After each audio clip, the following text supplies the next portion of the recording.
तर आशिष शेलारांनी या सगळ्या प्रक्रियेमध्ये काय सवाल उपस्थित केलेत आणि त्याला काय उत्तर मिळतात बघूया. राज ठाकरेजी दुबार मतदार केवळ तुम्हाला मराठी माणूसच दिसतोय?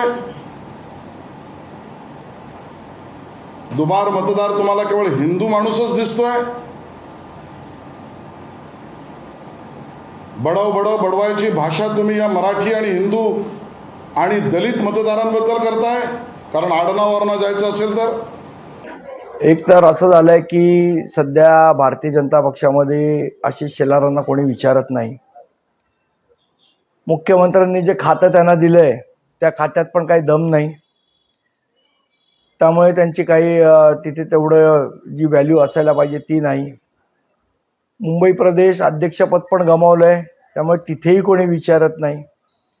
आणि मग कुठेतरी आपण चर्चेत राहिला पाहिजे, आशिष शेलार म्हणून आपण दिसलो पाहिजे, या सगळ्या उद्देशाने आजची पत्रकार परिषद होती असं मला वाटतं. बघा, रमजान अली मोहम्मद हदीस खान 447 नंबर त्याचा आणि वय 65, लिंग महिला. त्याच यादीमध्ये पुढचं नाव रमजान अली मोहम्मद हदीस खान, नाव तेच, ॲड्रेस तोच, वडिलांचं नाव तेच, पण लिंग पुरुष. आमच्या दृष्टीने दुबार मतदार म्हणजे दुबार मतदारच. तो ना हिंदू आहे, ना मुस्लिम आहे, ना जैन आहे, ना शीख आहे, ना ईसाई आहे, ना कुठल्या धर्माचा आहे, ना कुठल्या जातीचा आहे.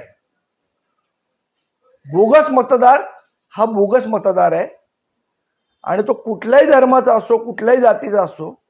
बोगस मतदार दिसला की जे सन्माननीय राजसाहेबांनी सांगितले त्या पद्धतीची ट्रीटमेंट त्या बोगस मतदाराला दिली जाईल. ही नावं तुम्हाला प्रिय आहेत का? राज ठाकरे आणि उद्धव ठाकरे. काँग्रेसला तर लांगुल चालनाचा रोग लागलाच आहे, पण तुमची बोबडी उद्धवजी राजजी का वळली आहे?